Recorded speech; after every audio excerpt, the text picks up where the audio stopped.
Hey everybody, it's Allie and welcome to our Y&R chat for Sunday, June 16th, 2013. The results of Summer's paternity test arrived at Nick's doorstep this week, just before the big graduation day, and I cannot believe that Nick didn't rip open that envelope right away. I guess he just didn't want to ruin the big day, but I wouldn't have been able to help myself. I would have ripped it open with my teeth.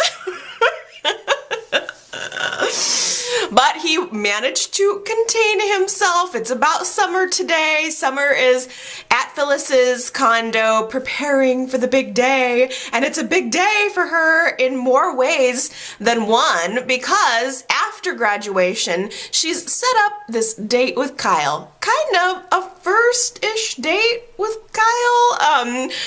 She just wants to have a quiet evening. This is what she says. She just wants to have a quiet dinner together with Kyle, but in reality, she's got birth control pills in her purse. She wants to get it on with him. She's got sex on the brain. She's talking to Phyllis, saying about how everything is going to change after today. And Phyllis just had this sense that the girl's not talking about graduation. She's talking about something larger, okay? It was something in the way she said it made Phyllis go into Summer's purse and start snooping around, and she found her birth control pills. And Summer at first tried to play it off. Oh, those are Courtney's. I was just holding them for her. Anytime, note to self, anytime you find something and the kid says, I was just holding it for someone else, it's such a lie. I don't know what it is about that lie just travels through generations. I'm sure that I've used it myself.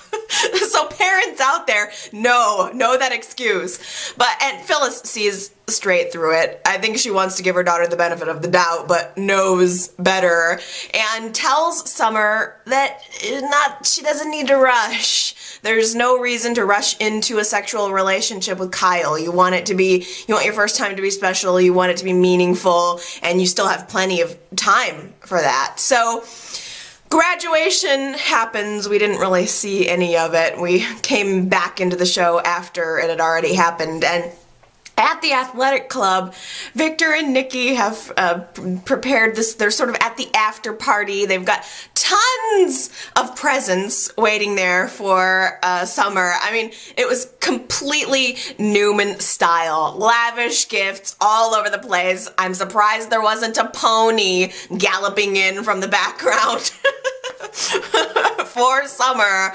But the entire time at the after party, everyone's there celebrating her. Summer is thinking about Kyle, and Summer is texting back and forth with Kyle, and she's sharing quirky pictures back and forth. And at this point, Kyle has crossed the threshold. He is now participating in the flirting back and forth. At first, he saw Summer as a little bit of a pest, but now she's 18 and interested in him, and she's sort of become an intriguing figure. He's now participating back, and the whole time that she's texting back and forth with him, Nick is squirming around. He's looking over her shoulder, seeing that the relationship is actually happening, and he runs out of the graduation party, runs back home to go and view the test results once and for all. And this is where he finally rips open the envelope and sees pretty much what we all knew was going to happen, that he and Summer are not a DNA match. I almost would have loved to have seen some, like, a disorientation in Nick. Like, I wish that the camera would have done something weird, almost like he felt like he was gonna pass out, because that's almost how I felt, like I was gonna pass out. Finally, this secret that Y&R has kept for a decade in our time is finally rising to the surface. It was a huge, huge moment. Nick is finding out that Summer is not really his daughter. His worst fears are true. And meanwhile, just before their date begins, Summer comes over to Jack's house, I guess to kind of pick up Kyle or connect with him. And right off the bat, Kyle opens the door and Summer just kisses him. She's kissing her brother! She's totally kissing her brother. It is wonderful. I really have to say it is, I enjoyed that mortifying moment. There was something that was just so about it that I personally loved it. Nick knows his daughter. He knows that this is escalating, and Summer and Kyle go off on their date, and Nick shows up at Jack's house. He's looking for Phyllis, only Phyllis isn't there. Jack had just been reflecting on Father's Day. Jack had put up all of these pictures onto the Abbott Mansion mantle, and he's thinking about all of the times he shared with his father, all of the times he shared with his son, and there was a flashback of the moment when Summer was born. Phyllis, or obviously we all have heard many times that Jack delivered Summer. They go to the hospital, and as they're wheeling Phyllis away into intensive care or whatever. I mean, there's this moment of Jack having to pass the child on to Nick. Jack having to give away what we now know is his child, giving it to Nick. And in retrospect, now knowing, and I think we kind of knew at the time there was something up. It was sad having to see him give the child away. And then Nick shows up, the two guys are alone together, and it was horribly awkward now that we know the truth. Nick has told this monumental lie. Jack is waxing sentimental about his children and his father, and Nick probably felt so absolutely guilty in that moment. Jack always wanted Summer to be his child, and now we know that he has two children, and they're out on a date together. Summer and Kyle are on the boulevard having their private little dinner, and I don't know, how are you guys feeling about Kyle at this point, just on a side note? Because from some angles, you guys, I swear, he kind of looks cross-eyed. I don't know what it is. It's the Gloria effect. The same thing with Gloria. I don't know why, but sometimes she looks cross-eyed in the camera. And the same thing with Kyle. He looks weird from some angles, but I don't know, maybe you guys are warming up to him. He's starting to kind of show a little bit of a personality now. But they're on their date, and everything is going hunky-dory when Summer suggests ditching the restaurant and getting down to business and getting a hotel room. She suggests this to Kyle, and it was like just at the exact moment that that's all going on, that the hotel room is being suggested. Nick is being really shifty and weird at the Abbott house. Phyllis shows up, and then he's freaky, you know. I mean, he knows the secret. I think he doesn't want to tell Phyllis while Jack is in the room. I think he's afraid of the repercussions. So Nick leaves in a really big hurry, but Phyllis knows something is up, so she follows Nick back to the house and asks him what the problem is, and Nick just blurts it out. He just says it, that Summer is not really his daughter, that Jack is Summer's father, and Phyllis was stunned. At first she's like, what are you talking about? What are you saying? And then Nick tells her the whole story of you know, what happened with the test results, and I don't know, there was a part of me that felt like that part was a little bit anticlimactic, you know?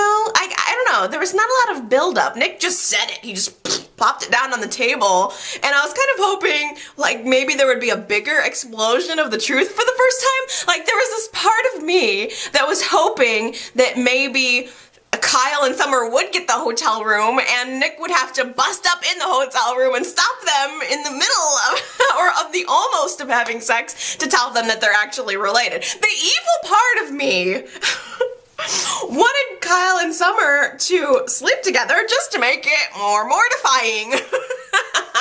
I know, that's really, really terrible of me. But I actually got a wonderful voicemail from a YNR chat viewer, Gary. I love your voicemails, Gary. It's so awesome to me.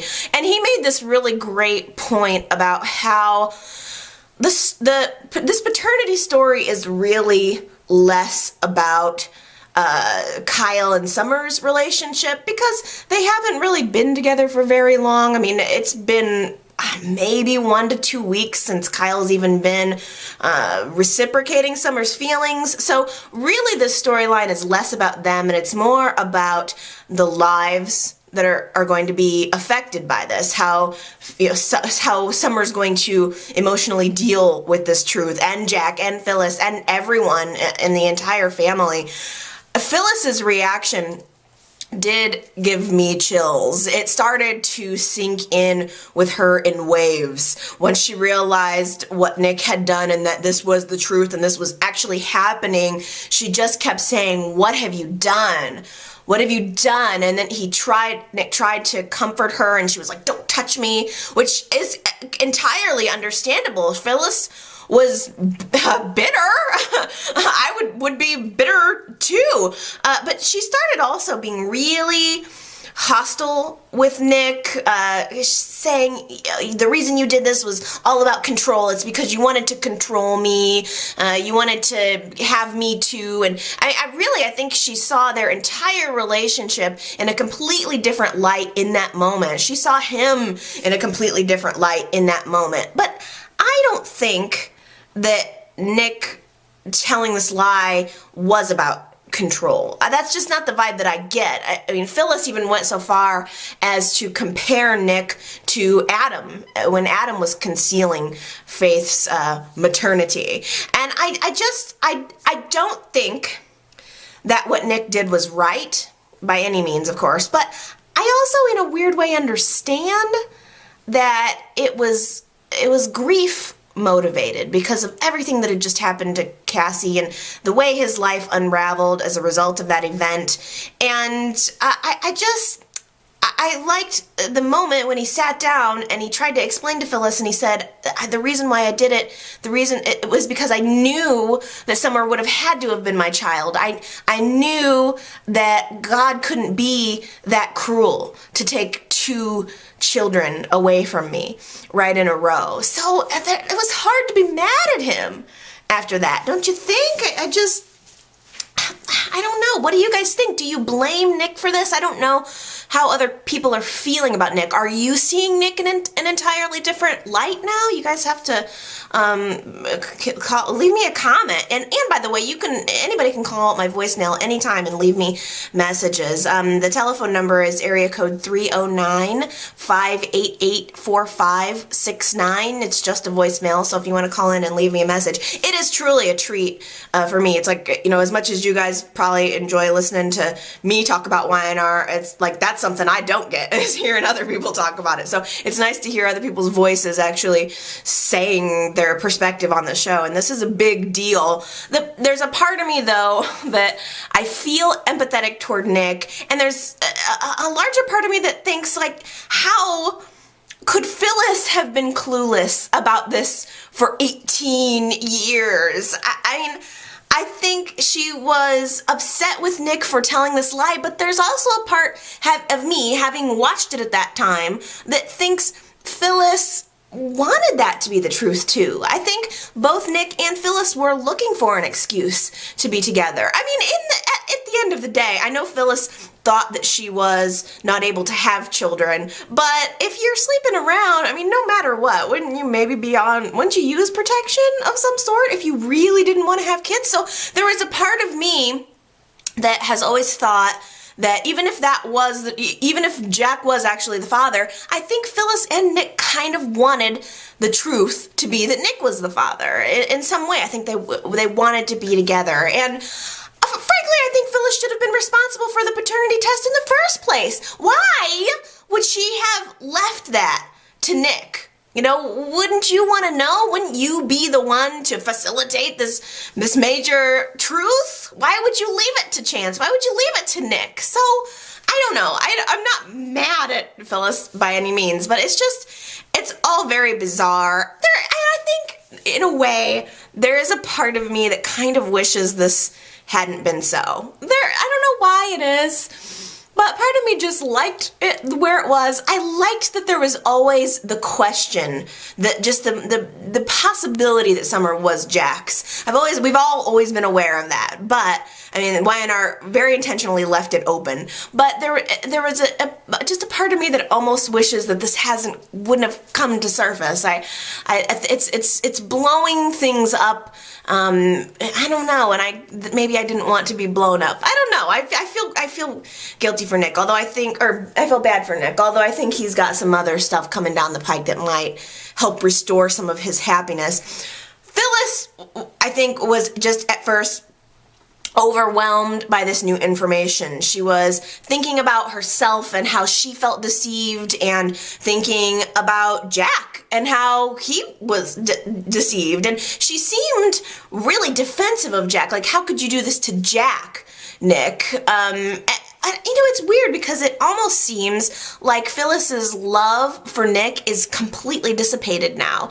I always had wanted to believe, I think in my heart of hearts, that Phyllis was always going to be in love with Nick, that he was always going to be the one for her, and now she just doesn't seem to have a soft spot for him anymore, and especially not now. She was all about how could you do this to Jack, and I think Phyllis was almost wondering what would have happened to her life if she would have stayed with Jack and if they would have raised Summer together. And let me tell you, Phyllis and Jack would have broken up anyway. That's the truth. Neither Phyllis nor Jack are able to hold a relationship for very long, so that would have definitely gone away sooner or later. But Nick did play God, and he did mess with some people's lives, and I certainly do understand why she's upset about that. But it wasn't until a few minutes went by into her reaction that she realized that it just dawned on her that the real problem is also the problem at hand, Kyle and Summer's relationship. And I guess luckily for them, Kyle and Summer did not consummate their relationship. Kyle kind of gave Summer an out, saying, we don't really have to do this, and Summer decided, yeah, maybe I won't. And why do you think Summer did that? I wonder if it was instinct. I wonder if she just chickened out. It's a big step. I wonder if she was afraid. Again, understandably. Or, I don't know, was she taking her mother's advice? What do you think Summer's motivation was in deciding not to go through with sex with Kyle? Kyle seemed like he was okay to get the room, but he wanted to give her the option, at least make sure that she was ready. Anyway, you see it though. Kyle is still in his mid-20s, and Summer is still 18 years old, and there's still a major maturity difference there. Phyllis and Nick were both relieved trying to get a hold of Summer and finding out that the date ended early. But now Phyllis and Nick are both faced with having to tell the others the truth. I don't know who's gonna come first. Maybe Jack first, and then Summer and Kyle together, and then the entire rest of the family. One weird thing that occurred to me is there was a scene between Noah and Summer this week, and it was after I think the paternity test was revealed, or maybe I don't know, maybe been before. But it occurred to me that Noah and Summer are not really related now. And knowing that the actors were a couple on a previous show, I don't know what it was called, The Sunset Heights or something, I don't know. There was some show that those two actors were on together, Summer and Noah, and they were involved as a couple. So there's a part of me that thinks, how much you want to bet that when all of this drama with the paternity dies down, there will be a future romance with Noah and Summer? Sharon goes to Noah's new apartment this week to pick him up for Summer's graduation, and Noah is lying on the couch with some girl. He completely had forgot about the graduation. Sharon knocks on the door, he lets her in, and it's very awkward. That's not exactly the way you want your mom to see you.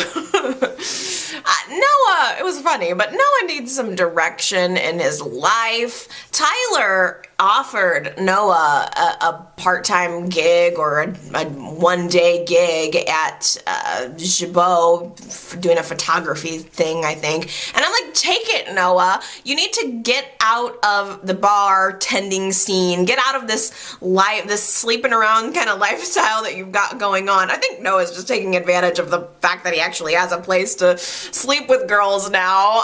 But I'm like, you need to get your life together and take this opportunity and get an actual job, and let's start seeing more of Noah. That's what I want. But like, what is it with these people and their libidos right now? Because after the graduation, Sharon is very lonely, and she goes to the bar and on the boulevard, and she's thinking about her whole world of problems, and Carmine is behind the bar slinging drinks, and he starts playing his stupid card tricks with her and obviously trying to, I don't know, win, get some affection out of her or get some attention out of her. I don't know. But the instant that I saw Carmine and Sharon were having lines together, my heart was like, no!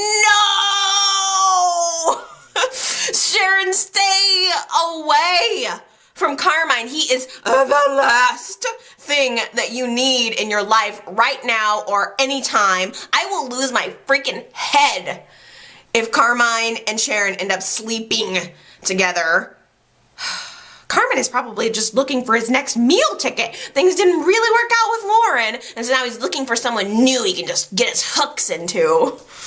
That says a lot about how I feel about Carmine. But Sharon needs recovery. Sharon needs to make herself whole again. And I don't think that sex is gonna be what's gonna do it. I mean, it didn't work with Adam. Why would it work with anyone else? And even though things did not seem to progress between Sharon and Carmine, there was this guy, a businessman in town on business, lurking around in the background, and apparently Sharon cannot go out into public without getting hit on, but she's so oblivious. Like, the guy's clearly coming on to her, and she's like, are you flirting with me? And then, like, he keeps trying, and she's like, are you hitting on me?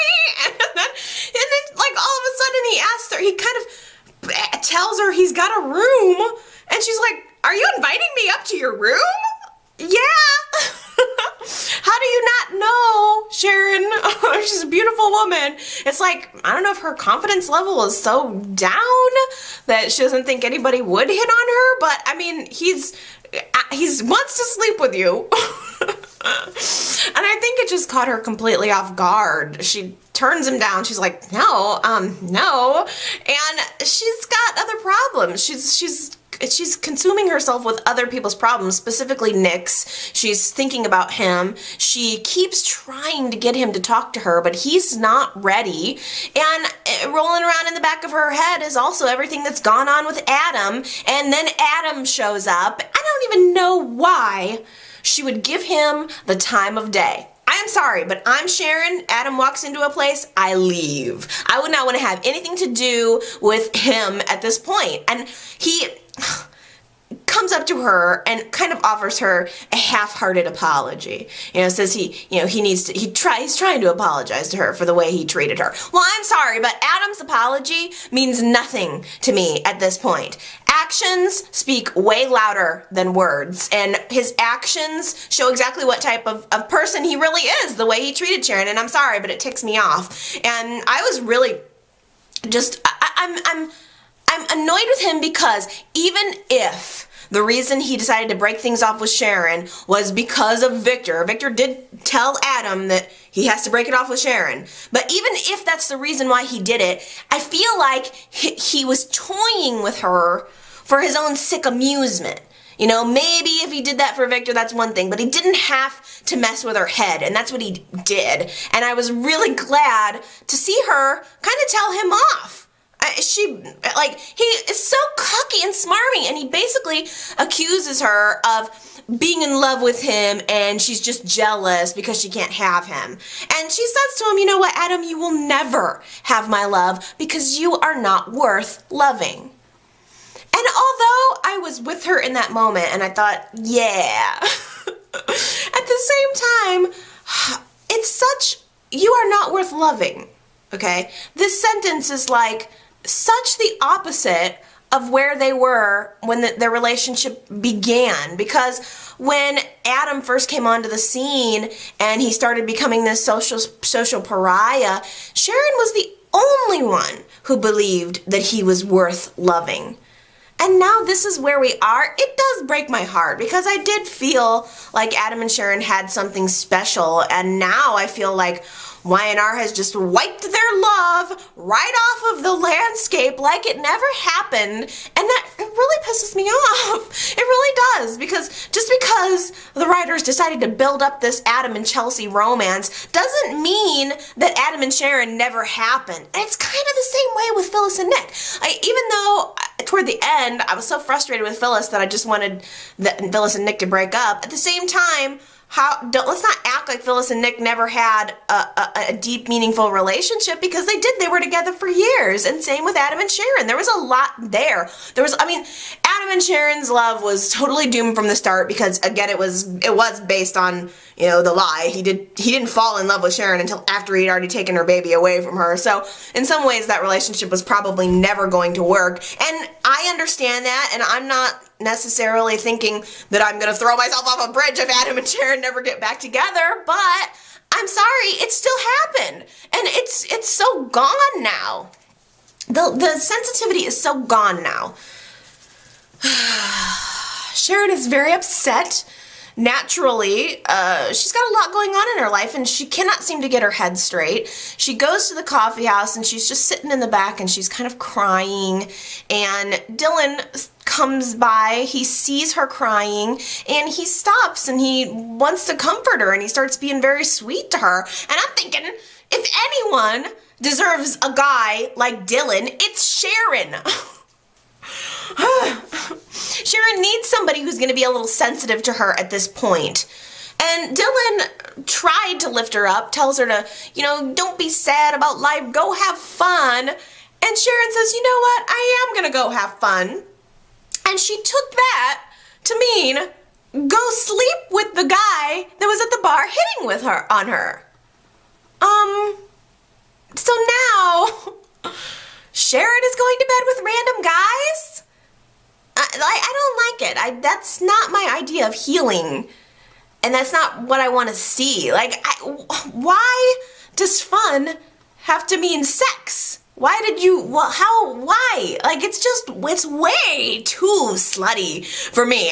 These guys and girls these days on the show right now, it's like, I'm no prude, but geez. Are Dylan and Chelsea sleeping together? I know they're sleeping together, but are they having sex? They were waking up in each other's arms now at Dylan's place, but I don't know. Maybe I missed it, but I'm not sure if sex was implied. But they are certainly becoming very involved with one another.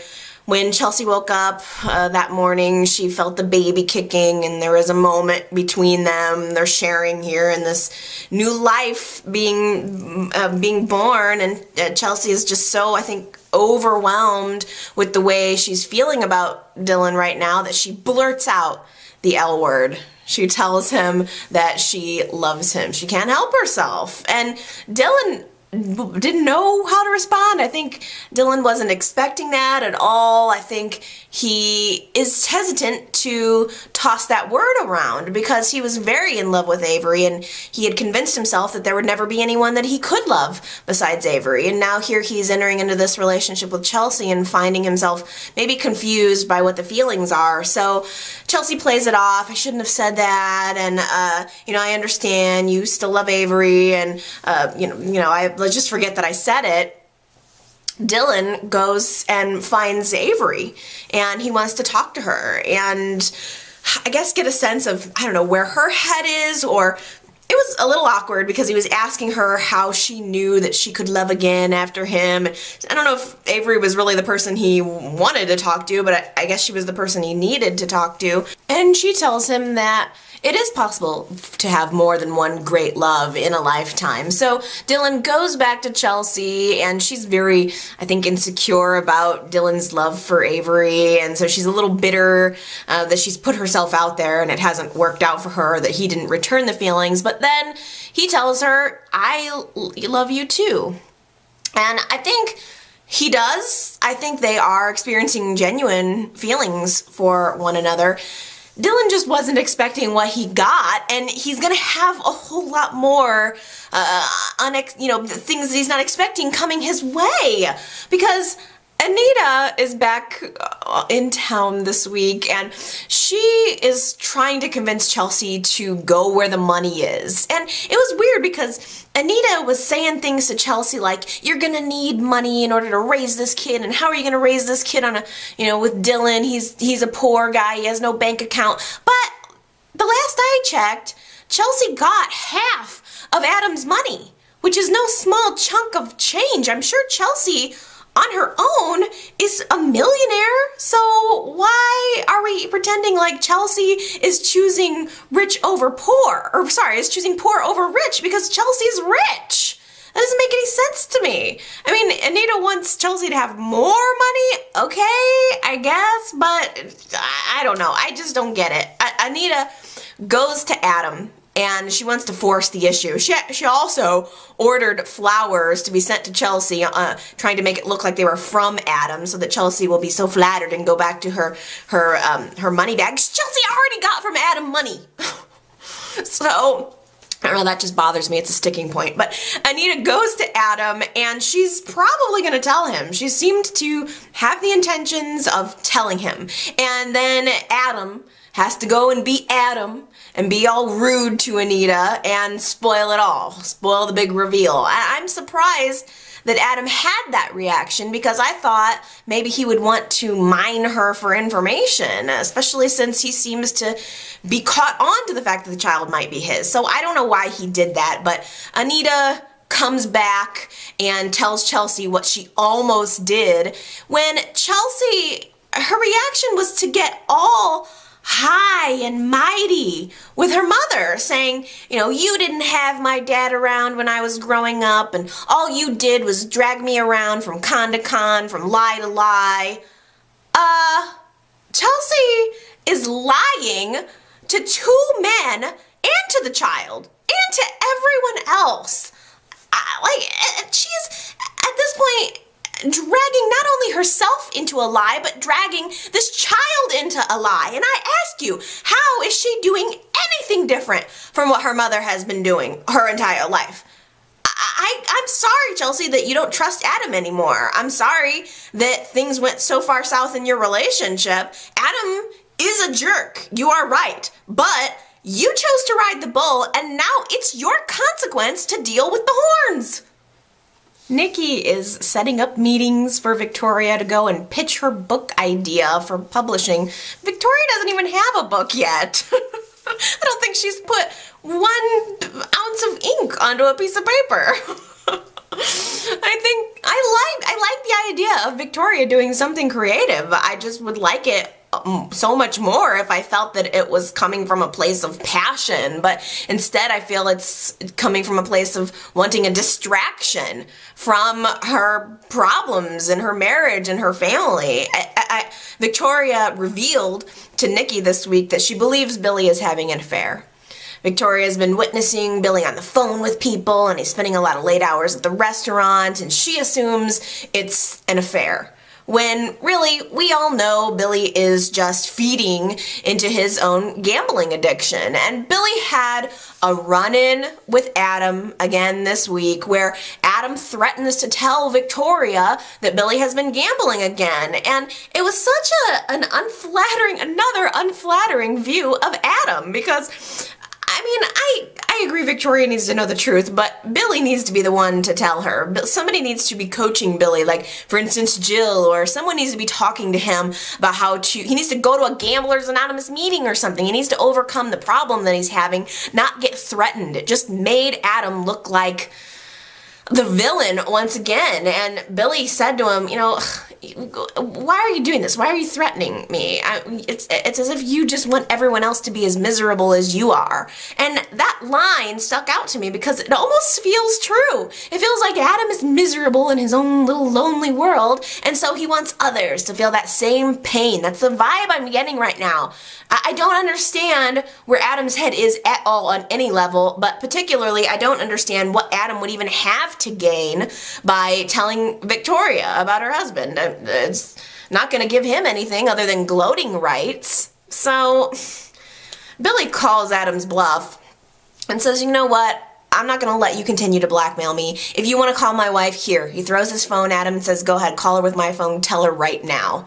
He just knew that Adam wasn't going to do it. And so I don't know. I don't understand Adam's motive. I think he just maybe enjoys torturing people at this point. I'm having a hard time connecting with him. But Chloe comes in and she is seeking some comfort from Billy just as Victoria is walking in and seeing Billy hugging Chloe, and Victoria automatically assumed that it was Chloe, I guess, that Billy was having the affair with. She needs to talk to her husband, not just make these assumptions, although I guess I can't kind of blame her because Billy was looking extra smarmy in his white jacket or cream jacket and his greasy too long hairdo. Victor wants to take Nikki on a romantic honeymoon to Tuscany. Oh, it's been ages since I've been to Tuscany. Ages, I tell you, since I've traveled the continent of Europe.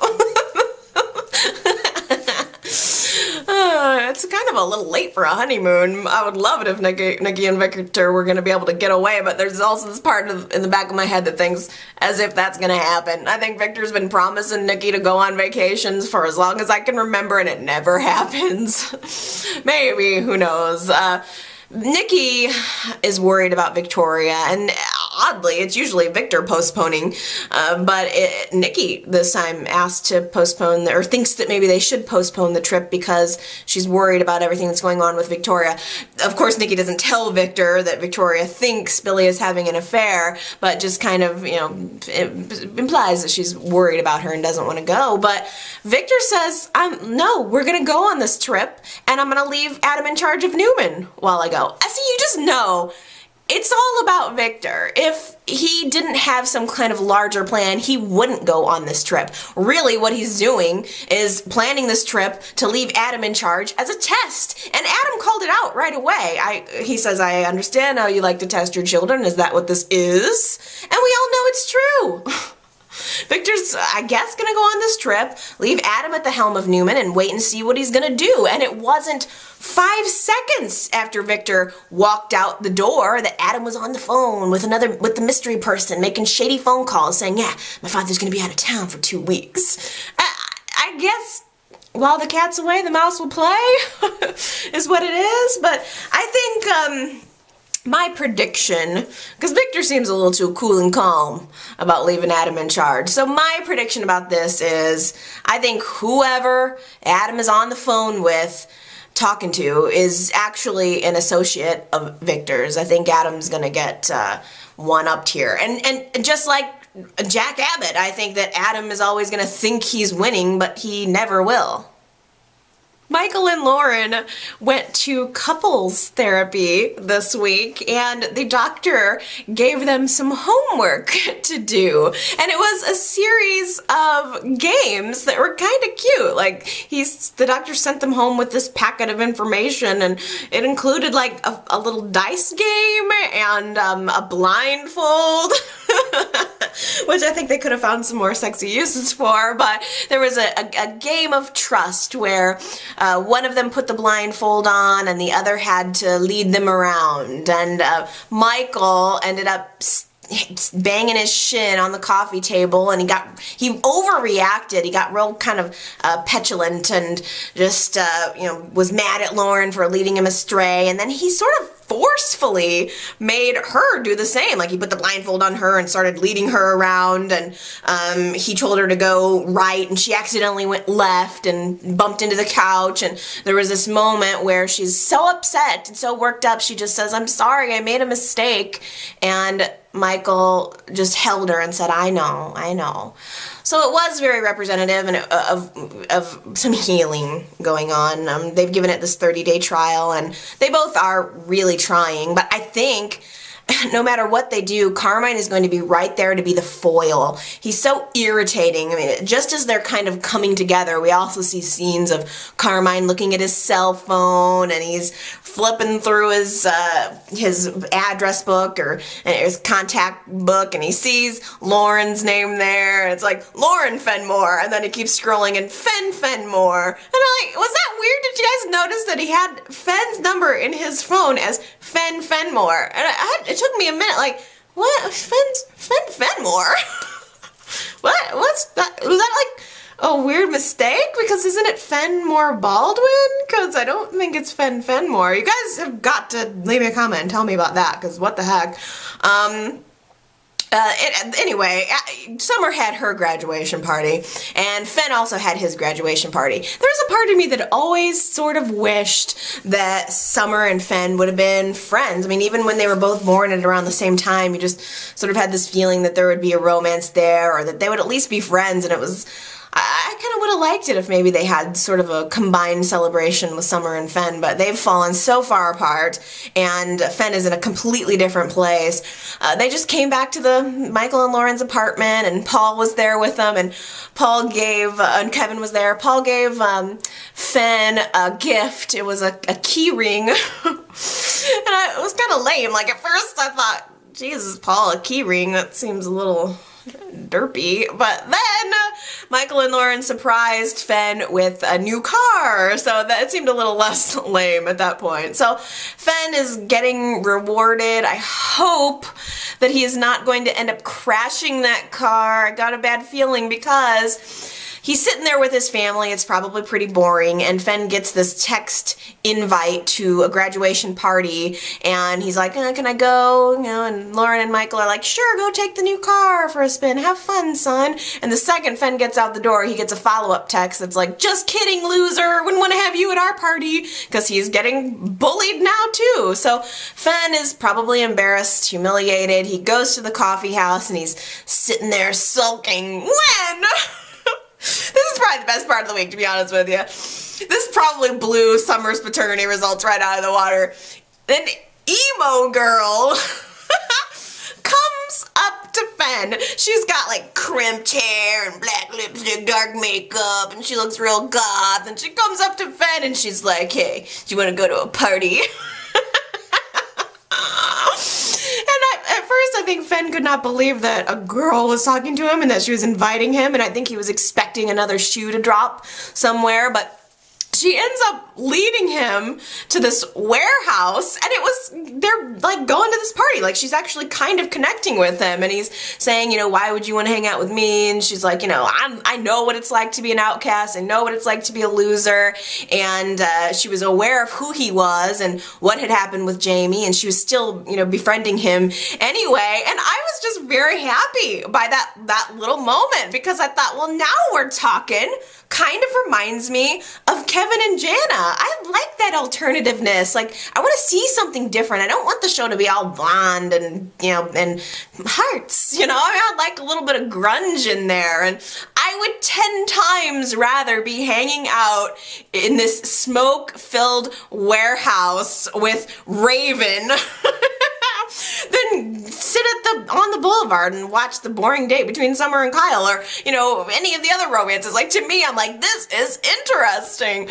And the girl is just, like, taking an interest in Fenn, and she offers them, you know, what do you want? You want a drink? You want some weed? And I'm like, this is excellent. Like, I think Fenn picked up a drink, and he was having liquor, which I thought that's just gonna make things worse. Fenn, don't drink at all, because he's probably gonna end up drinking and crashing his brand new car. That's just gonna make things so much worse than they already are. Fenn, take the girl up, smoke the weed, lay in a corner, eat a bag of stale cereal, and figure your life out. Alex, aka Detective Chavez, knows that Kevin took those jewels. He's prancing around the place. He's being creepy. He's being cocky. So cocky like he almost wants to get caught or he's looking for the challenge. It's disgusting. I mean, Chloe and he have talked about this. They have a family. They have a small child and he's out burglarizing. It's ridiculous. It's to the point where Chloe is realizing all he really cares about is himself. She asked him to stop. She went to jail for him, and he learned nothing. He didn't learn his lesson at all. He turned around, did it again. And Chloe realizes that he chose all of this stuff over her. He chose to steal and he wanted these physical items, and that was more important to him than their relationship. And rightfully so, she finally leaves him. Can we just have a collective cheer for what seems to be the end of Kevin and Chloe's relationship? It's needed to happen for so long. I'm sorry. It was cute when it started with the pretty in pink thing, but I guess she just, I feel like, totally castrated him. He was such a bad boy, and it was interesting, and I liked him being sort of funky with Jana, and then Chloe just made him so metrosexual and boring, and he did nothing for her. There were never any sex scenes, never anything between them. I'm glad that the relationship is over. I want to feel some heat. I want to feel some passion, and I just wasn't getting it from them. I think that the way their relationship has gone down is really, it's been bizarre because, yeah, I'd say Detective Chavez has the police searching their home. Like, yeah, I'd say if the cops are searching my home they're constantly on my tail because of my husband, I would have left him a while ago. I never would have let it get to that point. What kind of things is Delia seeing at home with the cops ravaging the place? The whole burglar thing has just become too bizarre. It's got to be one of the most bizarre storylines that's on the show in a while. Like Kevin calling her babe, like calling Chloe babe, like, babe, it was just one last score. Yuck. Just bleh. I think that's why Kevin has done what he's done. I think he had become so just watered down that now he's backlashing. I think he's returning to his true nature times 100. But it was odd that as Chloe is telling him that she's done, he comes back, he tries to beg her to come back to him, and all he seems to care about is whether or not she's going to turn him into the cops. He can accept maybe that losing Chloe is his penance for the stealing and for everything else that he's done, but he just kept asking her, you wouldn't turn me in, would you? Like, he still doesn't want to get caught, and it doesn't feel like he's genuinely sorry to me. It seems like he's just worried about getting caught, and Chloe is done. She's done ski. She takes off her wedding rings. She's moved back to the Chancellor house. I say good riddance. I think it's where it needs to be.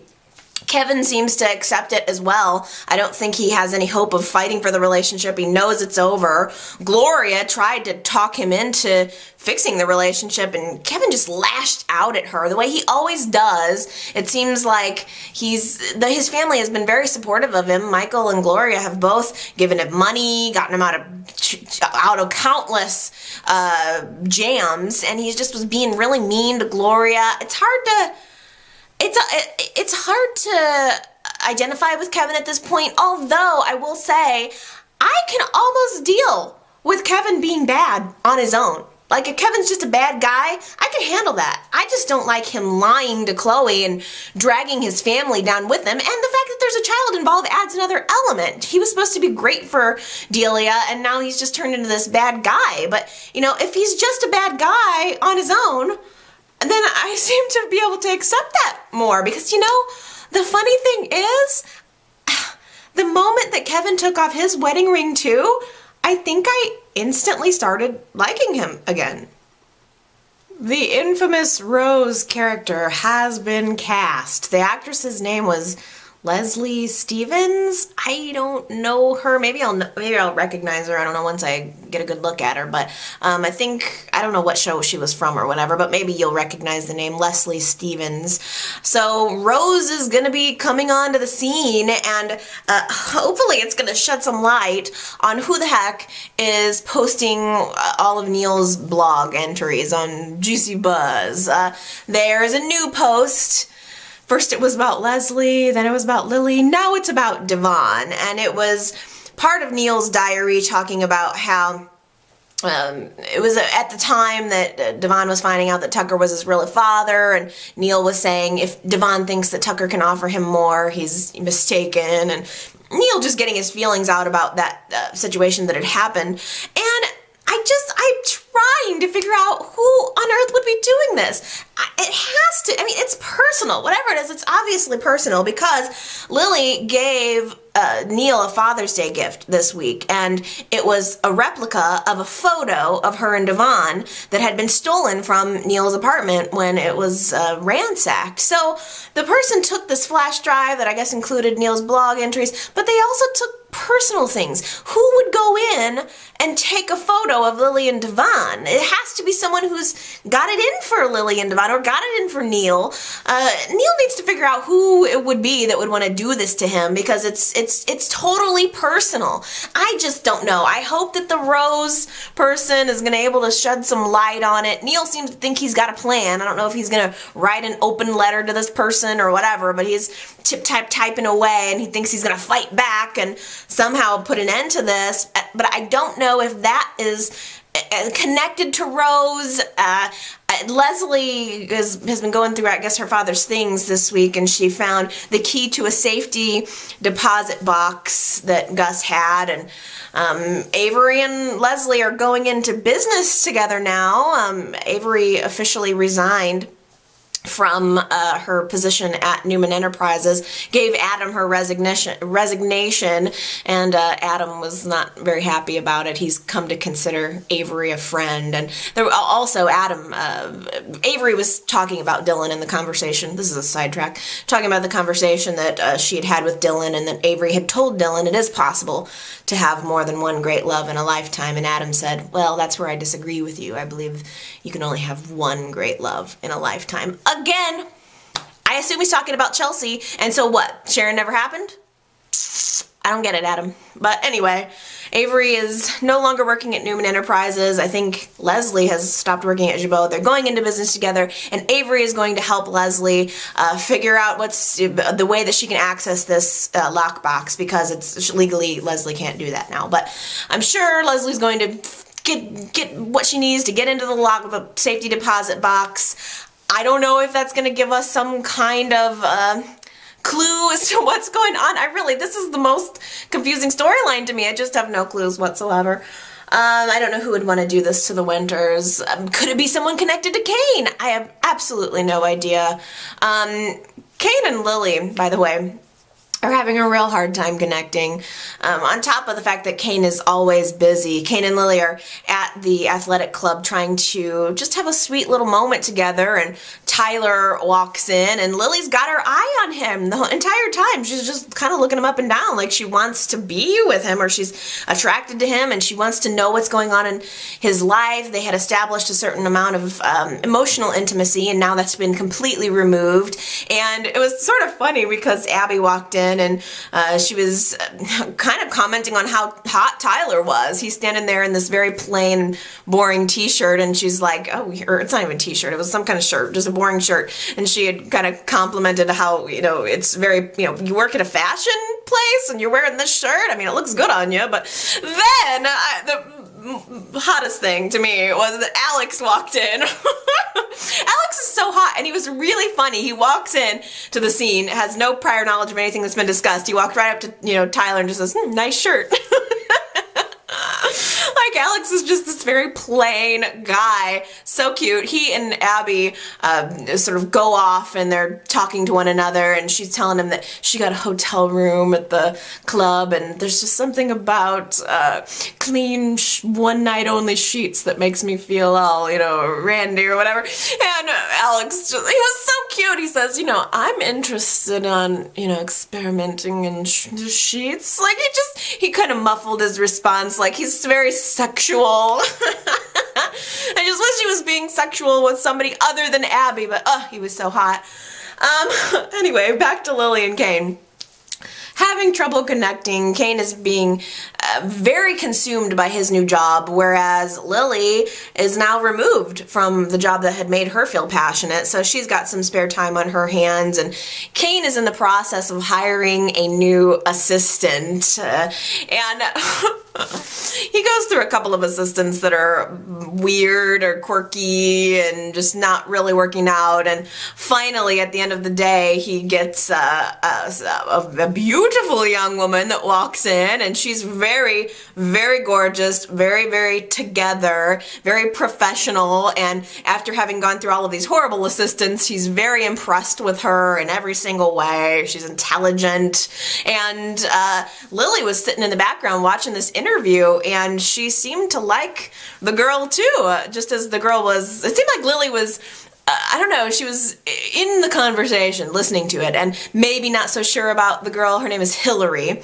and just as Hillary was leaving, she says, Lily Ashby, hi, didn't see you there, and Lily says, how did you know who I was? And Hillary says, well, you were the face of Jabot, everyone knows who you are. Compliments the wife.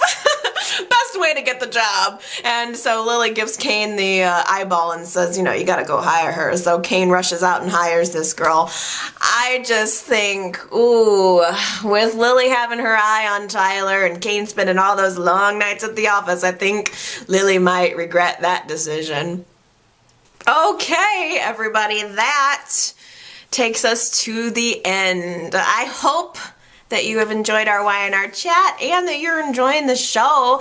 It's your turn now. You guys gotta leave me some comments. All you gotta do is leave a text comment in the comment section of this video, or again, you can call into my voicemail, 309-588-4569. You can go to my blog, you can leave comments there any way you want. I mean, if you want to make a video response, you're always welcome to do that. It's been quite a while since anyone's done that. Does YouTube even have video responses still? I don't know. But feel free. I'd love to hear from you guys. It's always entertaining for me to get your perspective on the show, so please don't hesitate. I think that's it for now. I love you guys, and I will see you next week. Bye!